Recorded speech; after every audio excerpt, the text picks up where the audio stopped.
Ready to test your multi-source graph skills? Pacific Atlantic water flow is a Pattern Mastery 100 standout, and a frequent challenge at Google and Amazon for Grid DFS/BFS mastery. More than 30% of candidates stumble on multi-source propagation or state tracking. Master this and you'll be ready for any two-way reachability problem in grids or graphs. Let's solve Pacific Atlantic water flow using the basic approach, a robust method for systematic, interview-ready solutions. Given an MXN grid of heights, return all coordinates where water can flow to both the Pacific and Atlantic Oceans. Water can flow from a cell to neighboring cells with equal or lower heights. The Pacific touches the left and top edges. The Atlantic touches the right and bottom edges. 2D grid of integers, heights list of coordinate pairs, row, col, where water can flow to both oceans. Think about rainwater flow on a terrain map. Where could water reach both rivers? Interviewers might ask, how would you find all meeting points in a network from multiple start sources? What's tricky? Water flows uphill in this reverse sense. We can visit a cell if it's equal/higher than the previous, simulating water flowing down from it. Need to find cells that can reach both oceans, not just one.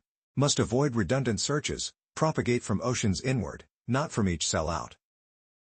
For each ocean, mark all cells that can flow into it.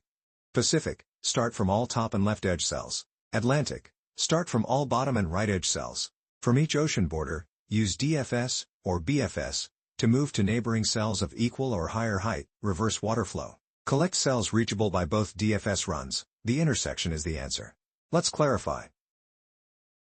2 visited sets, one for Pacific, one for Atlantic. Each DFS only goes uphill, to equal or higher height. Final answer is the intersection of the two sets. Edge cases. Empty grid, return. Single row/column, all cells touch both oceans. Flat terrain, all cells can reach both. Initialize 2 visited sets for Pacific and Atlantic. For all Pacific border cells, top row, left col, DFS/BFS and mark all reachable. For all Atlantic border cells, bottom row, right col, DFS/BFS and mark all reachable. Result equals intersection of both visited sets. Let's try to implement it using solution 1. Time complexity, OMN. The concept discussion. We want all grid cells where water can flow to both the Pacific and Atlantic. Instead of starting from every cell and trying to reach the oceans, which is slow, we flip the thinking. We start DFS from the ocean borders inward. But we only move from a cell to a neighbor if the neighbor is higher or equal, because that means water from that higher neighbor could flow down to the current cell and eventually reach the ocean. We do this twice, once for the Pacific borders, once for the Atlantic borders. Any cell marked reachable in both searches is our answer. This function builds 2 reachability maps, one for the Pacific and one for the Atlantic, then finds the cells that can reach both. The trick is we explore from the oceans inward, marking which cells could eventually drain into each ocean. First we grab the grid size, then we create 2 same-sized Boolean grids, PAC and ATL. If PAC IJ is true, it means that cell can reach the Pacific. Same idea for ATL and the Atlantic. We're basically building 2 can water reach this ocean maps. This DFS marks cells as reachable for a given ocean. The important rule is the height check. We only move to a neighbor if it's higher or equal. Why? Because we're exploring in reverse. If the neighbor is higher, water from that neighbor could flow down into the current cell, and since the current cell can reach the ocean, the neighbor can too. So we're basically expanding the ocean's influence uphill across the map. Now we run DFS from every border cell that touches the Pacific. That's the top row and the left column. Each DFS spreads inward, marking every cell that could eventually drain into the Pacific. Same idea for the Atlantic, but its borders are the bottom row and the right column. After this, ATL tells us every cell that can drain into the Atlantic. Finally, we scan the whole grid and collect the cells that are marked true in both maps. Those are the cells where water can reach the Pacific and the Atlantic, so they go straight into our result. And that's how this algorithm works. It first sets up 2 ocean reachability grids and a DFS that expands from borders uphill. Then it floods inward from both oceans and collects the cells marked reachable by both. Efficient, simple, and elegant. Let's test our function using this input grid. Each number represents the height of a cell in the map, and water can flow from a cell to its neighbors if it can move downhill or flat. Our goal is to find all coordinates where water can flow to both oceans, the Pacific, top and left edges, and the Atlantic, bottom and right edges. Instead of simulating water flowing out from every cell, the solution does something smarter. We run DFS from the ocean borders inward. First, we start DFS from the top row and left column to mark everything that can reach the Pacific. Then we start DFS from the bottom row and right column to mark everything that can reach the Atlantic. And here's the key rule in DFS. We only move from a cell to a neighbor if the neighbor's height is greater than or equal to the current cell. That reversal works because we're walking the paths water could have taken in reverse. After both DFS runs, any cell marked reachable in both PAC and ATL is a valid answer, meaning water from that cell has a route to both sides. And that's exactly what we get. 0, 4, 1, 3, 1, 4, 2, 2, 3, 0, 3, 1, 4, 0. These positions make sense because each one sits on a path of heights that can connect back to the Pacific edges, and also connect back to the Atlantic edges, so water has a valid downhill route to both oceans. So, our implementation is correct. The algorithm successfully identifies all cells that can reach both oceans by doing 2 boundary DFS passes, efficient and accurate.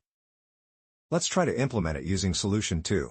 Time complexity, OMN, the concept discussion. This time we use BFS, breadth first search, starting from the ocean borders, just like the DFS idea, but instead of diving deep, we expand layer by layer using queues. We still reverse the water flow. From the ocean edges, we only move into neighbors that are higher or equal in height, because that means water from those neighbors could flow down to the ocean.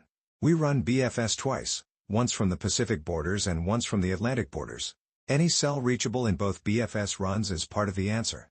This function creates 2 BFS waves, one starting from the Pacific edges and one from the Atlantic edges.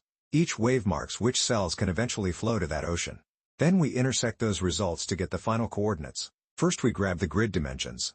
Then we create 2 Boolean grids, PAC and ATL, to remember which cells are reachable for each ocean. And since this is BFS, we also create 2 queues, one queue to expand from the Pacific borders, and another to expand from the Atlantic borders. Now we load the queues with the starting points, the cells touching each ocean. Pacific touches the top row and left column, so we push those into QPAC and mark them reachable. Atlantic touches the bottom row and right column, so we push those into QATL and mark them reachable. This is like placing 2 sets of starting wave sources on the edges. To move around the grid, we use 4 directions: down, up, right, and left. That keeps the BFS consistent and easy to manage. This loop runs BFS from the Pacific borders. Each time we pull a cell from the queue, we try to push its neighbors. But notice the key rule: we only move into a neighbor if it's higher or equal. That's because we're reversing the flow. If the neighbor is higher, water from that neighbor could flow down into the current cell, and since the current cell can reach the Pacific, the neighbor can too. So this BFS marks every cell that can eventually drain into the Pacific. Now we repeat the same BFS logic for the Atlantic. The only difference is we're expanding from the Atlantic border cells we seeded earlier. By the end of this loop, ATL tells us every cell that can drain into the Atlantic. Finally, we scan the whole grid and collect cells that are reachable in both maps. If a cell is true in PAC and ATL, it means water from there can reach both oceans, so we add its coordinates to the answer.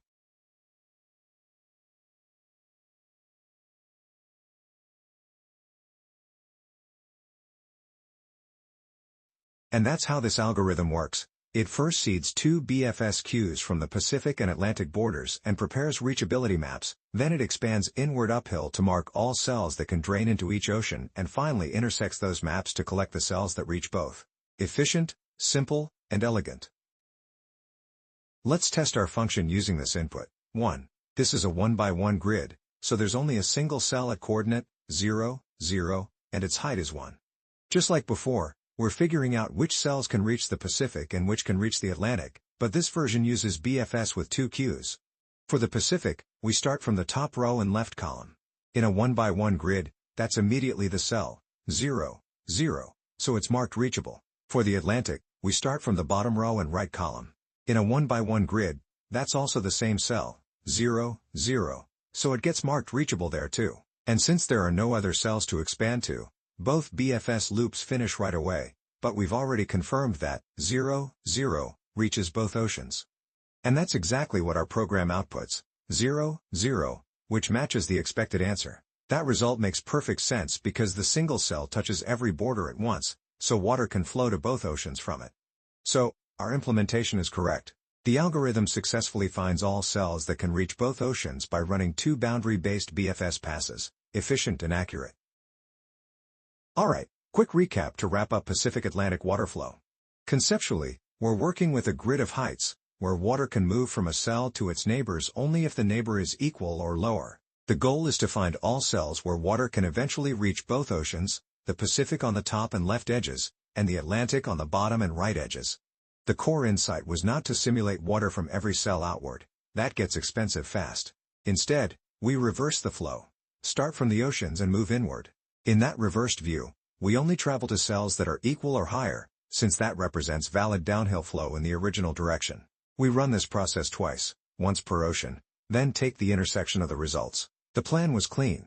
Create 2 visited maps, one for Pacific reachable and one for Atlantic reachable. Then traverse inward starting from the Pacific borders, top row and left column, and separately from the Atlantic borders, bottom row and right column. The final answer is simply the cells marked reachable in both maps. We set up a DFS or BFS helper that expands uphill in the reverse direction, launched traversals from each ocean's border cells, marked visited positions correctly, and the solution ran cleanly on LeetCode with no errors.